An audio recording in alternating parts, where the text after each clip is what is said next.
안녕하세요. 김정호의 경제TV. 오늘 제목은 시진핑의 환율 딜레마입니다. 미국이 중국에 대해서 추가 관세를 부과를 하겠다고 하자 달러에 대한 위안화 환율이 급격하게 상승을 했잖아요. 이 그래프에서 보시면 8월 5일의 경우에 달러당 7위안을 넘어섰습니다. 위안화의 가치가 떨어진 거예요. 중국어로는 이것을 포치라고 이야기를 하더군요. 달러당 7위안 선을 깼다라고 해서 굉장히 중요한 이벤트로 평가를 하고 있습니다. 이 그래프는 중국의 환율 제도가 어떻게 변해왔는지 보여주고 있는 것인데요. 1994년까지는 이중 환율 제도, 정부가 결정을 하는 거죠. 공산당이 결정을 하는 거예요. 94년부터 98년까지 관리 변동 환율제. 이것은 약간의 시장 상황을 반영을 하는 그런 거라고 보시면 됐죠. 그렇게 됐다가 또 고정 환율 제대로 갔다가 다시 관리 변동 환율제, 고정 환율제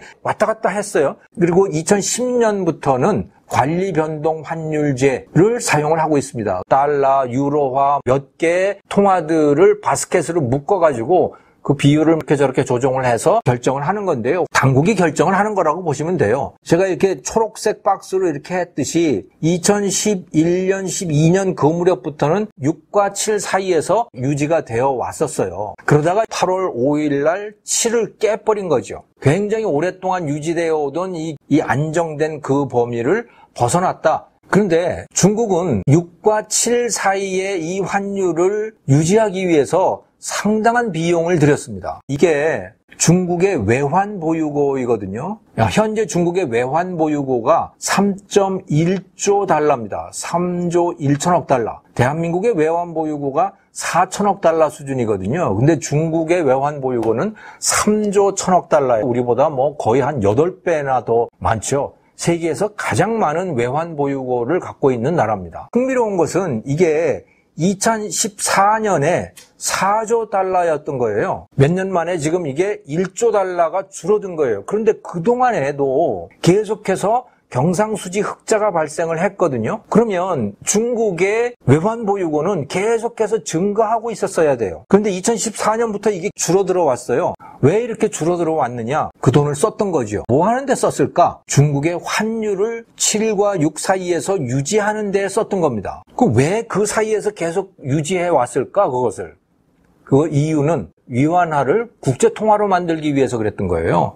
기축통화라고 하는 것으로 만들기 위해서 그랬던 거죠. 지금 세계 사람들이 수출이든 수입이든 다 달러로 계산을 하잖아요. 어디 가든 달러는 통하죠. 그 다음으로 또 통하는 게 유로죠. 그 다음에 엔화, 이 정도 수준은 통합니다. 근데 중국 돈으로 결제할 거야 라고 하면 잘 안 통하잖아요. 중국 사람들의 입장에서는 이게 자존심도 상하고 또 이것 때문에 비용이 많이 발생을 하는 거예요. 외국한테 돈을 빌려주고 싶어도 1대1로 정책 이런 걸 하는데 파키스탄이 스리랑카니 이런 데다가 위안화 자기들 돈으로 대출을 해주고 싶은데 받는 측의 입장에서는 나 중국 돈 못 믿겠어. 중국 돈 말고 달러로 우리 달라고 이렇게 자꾸 이야기가 되거든요. 그러니까 이게 귀찮기도 하고 비용도 발생하고 자존심도 상하고 그러는 거죠. 그래서 중국은 위안화가 달러나 유로처럼 국제통화, 기축통화가 되기를 원하는 거예요. 근데 그러자면 돈이 믿을만 해야 되잖아요.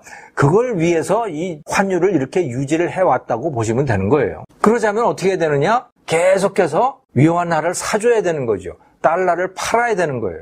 거기에 돈을 많이 썼던 겁니다. 이 외환 보유고를. 이 표를 보시면 위안화 환율 등락에 따른 딜레마 이렇게 돼 있죠. 환율이 올라간다. 환율이 내려간다.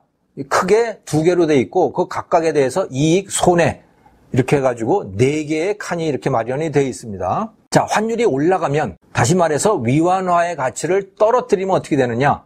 이익이 있죠. 수출 가격을 떨어뜨릴 수가 있는 거예요. 그러면 미국이 관세를 올려서 수출을 비싸게 할 수밖에 없는 그 상황, 그걸 상쇄시킬 수가 있는 거죠. 그게 가장 큰 이익입니다. 자, 그런데 그렇게 하게 되면 손해도 또 있어요. 다른 나라 사람들이 봤을 때 이 중국 돈 믿을 수가 없는데 하는 문제가 생기는 거죠. 그래서 국제 통화로서의 그 위상을 잃어갈 수가 있습니다. 2016년에 중국 돈이 IMF의 SDR 특별 인출권 바스켓 안에 들어갔어요. 즉 IMF가 중국 돈을 인정을 해줬어요. 그래서 이거 어느 정도는 이제 국제적으로 써도 됩니다 하고 일종의 공인을 해준 거죠. 그걸 하기 위해서 중국은 환율 안정시키는데 굉장히 많은 돈을 투자를 한 거거든요.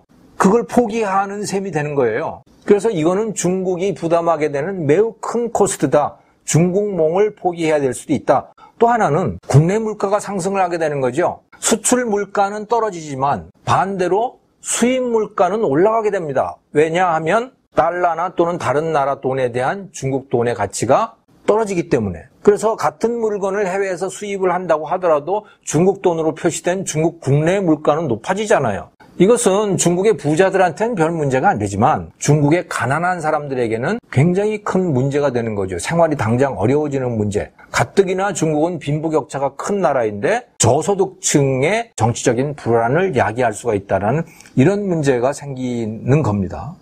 자, 반대로 환율을 낮추면 다시 말해서 예전처럼 외환 보유고나 이런 것들을 써가지고 중국 돈의 가치를 어느 정도 수준에서 다시 유지를 한다면 어떻게 될까? 이것에 따른 가장 큰 이익은 미국과 협상하는 게 비교적 쉽다는 거죠. 트럼프가 환율 조작국에서 아마 그러면 다시 빼주든가 뭐 그렇게 할 수 있을 거예요.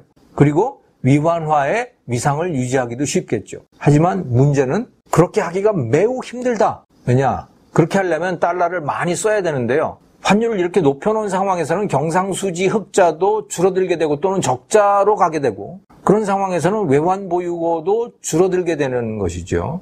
달러를 써서 위안화 가치를 유지하는 것도 매우 어렵다. 거기다가 이미 중국은 달러 부족 사태에 직면하고 있는 거 아닌가 그런 징후들이 많이 나타나고 있죠. 이것은 중국의 4대 은행, 건설은행, 농업은행, 중국은행 이런 그 4대 은행들의 달러 자산 상황이거든요. 횡으로 쭉 쳐놓은 게 바로 0을 나타내는 것입니다. 이 0 밑에 있는 것은 순자산이 아니고 오히려 빚이 있다는 거예요. 자, 여기 보시면 2016년까지는 거의 모든 은행들이 다 이 0 위에로 돼 있잖아요. 달러 자산이 분명히 순자산들이 다 있었다는 얘기입니다. 그런데 2017년부터는 그게 밑으로 이렇게 떨어지잖아요. 이것은 달러 자산을 갖고 있는 게 아니고 오히려 달러로 빚을 갖고 있는 상태가 됐다라고 하는 거죠. 중국의 가장 큰 은행들이 오히려 빚을 진 상태가 아닌가 이런 의심을 갖게 하는 징후들이 지금 보이고 있는 겁니다.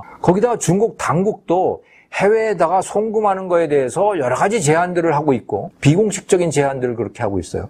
법률로서는 허용이 되는데 비공식적으로 제한을 하고 있다. 이것은 겉으로 드러나지 않는 무언가 이상한 일들이 지금 발생하고 있다라고 하는 것을 보여주고 있는 거거든요. 1대1로 정책이라든가 이런 것들을 통해서 뭔가 굉장히 달러를 많이 썼는데 그것을 회수하기가 어려운 상황이 된 거 아닌가? 외환 보유고가 3조 달러라고 이야기를 하고 있지만 그중에서 상당 부분이 달러 자산이지만 실제로는 쓸 수 있는 돈이 얼마 안 남은 거 아닌가? 어쩌면 중국은 위안화 가치를 방어할 수가 없는 상황인가 보다. 이런 추측들을 해보고 있는 겁니다. 제가 일본 이야기를 하면서도 말씀을 드렸지만 그 나라가 국가부도 상태에 있는가 아닌가를 보여주는 가장 좋은 지표가 이 CDS 프리미엄이라고 했잖아요.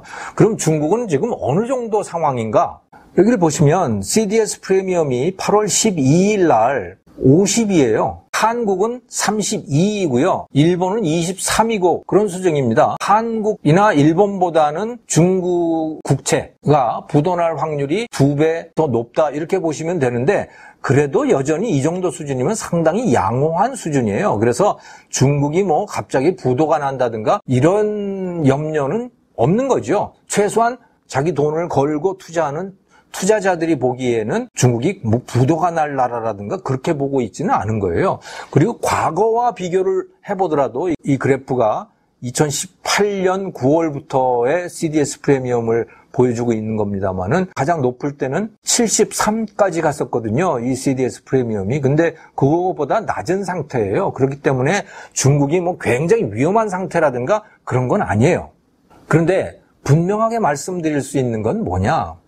중국이 지난 한 5, 6년처럼 달러를 써가지고 자국 통화를 국제 통화, 기축 통화로 만들 수 있는 그런 힘까지는 지금 없다. 지금처럼 미국과 무역전쟁이 해결되지 않는 이런 상황이 계속된다면 시진핑 주석이 얘기했던 중국몽, 중국을 세계의 패권 국가로 만들겠다라고 하는 그 꿈은 저는 접어야 될 거라고 봅니다. 지금 어쩌면 그 꿈은 접고 있는 것인지도 모르겠어요. 그것이 가능하려면 중국 돈이 세계 통화가 돼야 되는데 세계 통화가 되려면 환율을 어느 정도 수준까지 유지를 시켜줘야 되지 않겠어요? 근데 그게 안 되는 거죠, 현재는. 그렇다고 해서 완전히 자율변동 환율제로 간다면 더 아마도 형편없는 수준으로 떨어질 가능성이 높아요. 네, 시진핑의 환율 딜레마 여기까지 말씀드리겠습니다. 감사합니다.